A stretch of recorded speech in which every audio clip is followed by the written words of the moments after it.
In this coaching profession, you always hear coach how much they anticipate a season and how they're excited for the season to come and things of that nature. But when you look at our season from a year ago and you reflect on it, I don't think anybody in our conference is probably more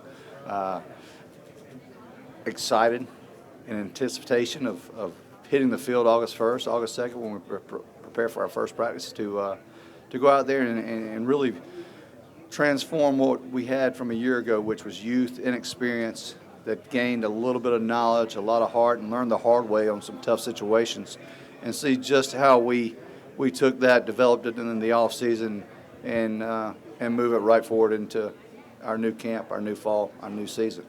I think we have a wealth of experience. When I say a wealth of experience, I think we're returning 18 and 22 starters. We've got a solid special teams nucleus coming back. We have probably one of the top 2 kickers in the country. We're returning a great leader in our quarterback in Dan Ellington, one that I think is going to have not a breakout year because I thought he had a pretty good season a year ago, but one that I think can really elevate our football team from a play standpoint and from a leadership standpoint. When I look at this football team and I kind of evaluate it and kind of compare it to the previous 2 teams that I've had here at Georgia State, I instantly know who our leaders are. And that's very, very important this day and age. We know exactly who our leaders are, both offensively, defensively, and special teams.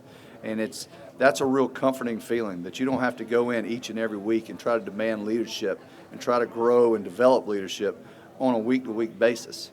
And that is something that I'm probably more excited about in this season than I have the previous 2, because I know those 4, 5, 6 guys that are there when things get tough and things get hard, that they're ready to go. They're ready to take control and make the difference in our football season. So, it's always a time that as a football coach that you sit back and you kind of smile because it's what we do. It's who we are. If you're a football coach, this is the time of year that everybody's grasping for. So many people talk about spring practice and they're excited for that, but I'll be honest with you. It's about the competition. It's about playing for championships. It's about molding young men and pushing them to be the very, very best that they can be and seeing exactly just what you can get out of that football team.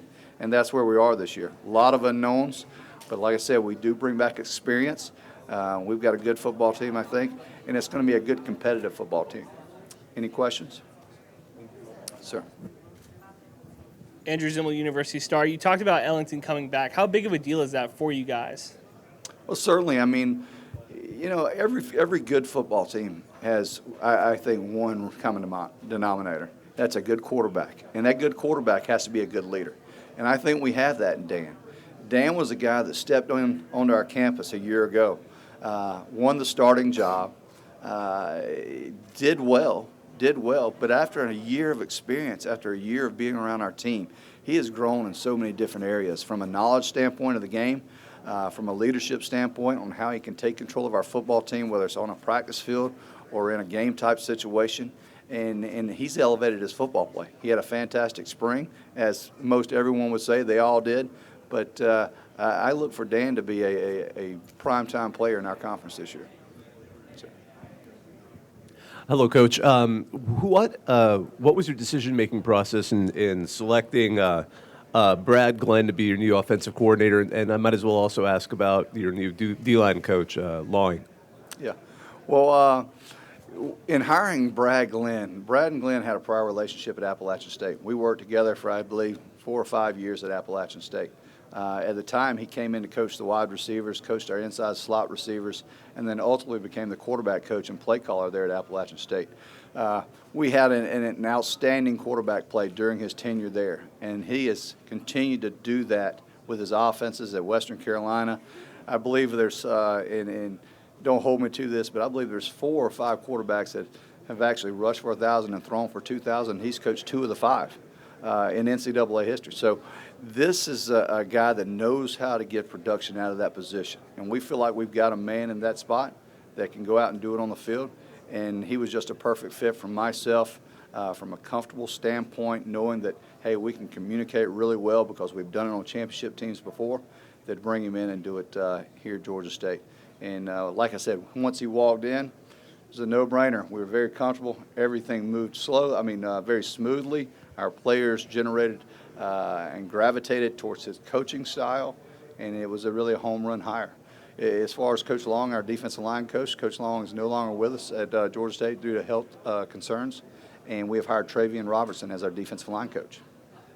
Hey, Coach. Jude McLaren here, KTSW San Marcos. Yes. Just wondering, what's the main position group you guys have been focusing on improving throughout this spring and summer? Well, if you watched us from a year ago, you would say our secondary was probably a sore spot, and everywhere on our defense, to be quite frankly, we have to improve. But I think our back end, I think our safeties and our corners, I think it's I believe the last 8, 9, 10 ball game, whatever it was, we were starting 4 freshmen in the back end. That's hard. I mean, that's hard to do. So that's an area where you've got to develop, first of all, more experience, okay? And they gained that in game experience, and it was tough. I mean, those are tough ways to go out there and learn how to play the game of football. You just playing at a high school level, and then all of a sudden, man, I'm the starter here, going against some pretty talented wide receivers. But I think that area is somewhere, a point where we need to really improve on. But overall, I think our tackling has to improve defensively, and we've got to have the ability to stop the run. If we can't stop the run, we're not going to have a solid year. Coach, your opener at Tennessee is probably going to test a lot of the optimism and the hard work you've done over the summer. Talk a little bit about teams at the Sun Belt level opening against an SEC team and what the challenges involved in that.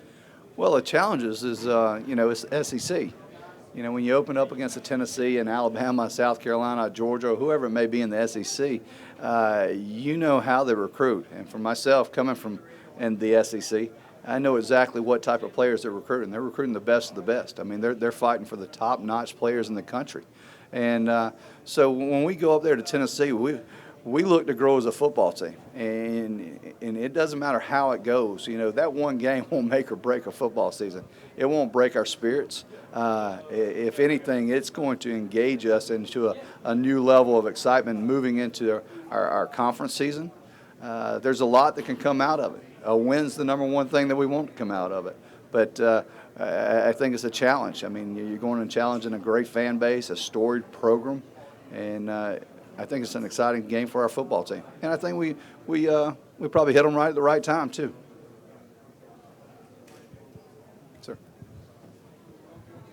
Hey, Coach. So just one of the other guys that you brought along with Dan Ellington Yes. was Ed Kearney. And so he's a redshirt senior and was your team captain last year. So could you just talk a bit about how much he means to your defense and to your locker room? Certainly. I think Ed Kearney really exemplifies everything about Georgia State. Now, keep in mind, our football program is just 10 years old. He's a redshirt senior, so he's been here over half of it. And the one thing that I really want to point out is this young man has seen more growth and change in a football program than probably any other student athlete that goes to wherever they may go to school. I mean, when he came in, there was no Georgia State Stadium. They leased the Georgia Dome. They played in there. There was no weight room. He lifted under a tent after practice. He had to walk across campus to go to a training room. There was a lot of heartaches and battles that he had to go through to get where we are today.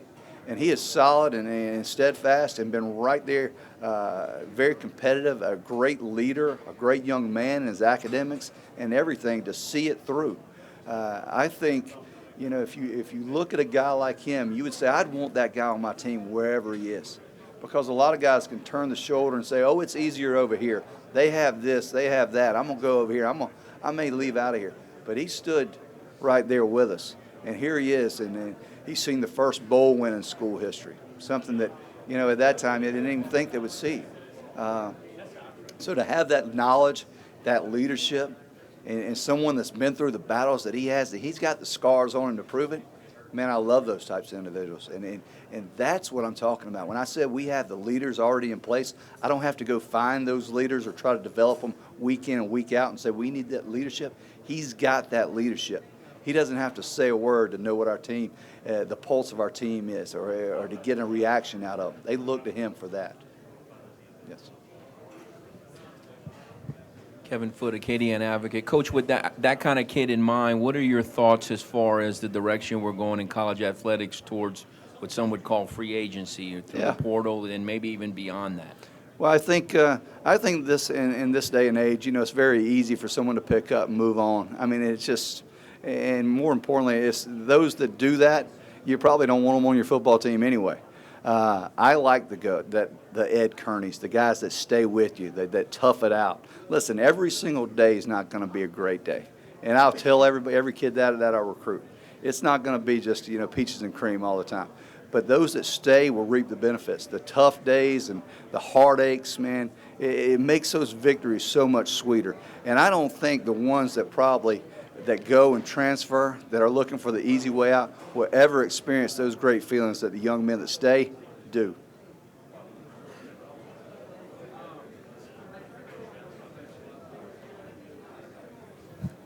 Hey, Coach, how would you just describe the state of this league as a football league right now? Yeah. Well, I think the Sun Belt Conference, if you look at us, I mean, our 3-year bowl history, right, our 3-year bowl winning percentage or whatever, maybe we're 11-6. I mean, we lead the entire country in winning percentage, and by a good margin too. So when you look at our conference, you look at our coaches, you look at our players in this league, we've got a solid league, and it's only continually just growing and getting better. I mean, this media day, and like I said, this is just my 3rd year in it, but I can imagine 7, 8, 10 years ago what this was, and now look what it's become. And I think it's fascinating to see. I think it's an exciting league. Like I said, there's good coaches that are coming into this league and then actually exiting the league because of what they've done here. But we're a challenging league. It's tough. It's physical. I think we're right there. We're pushing the envelope with every other conference in the country.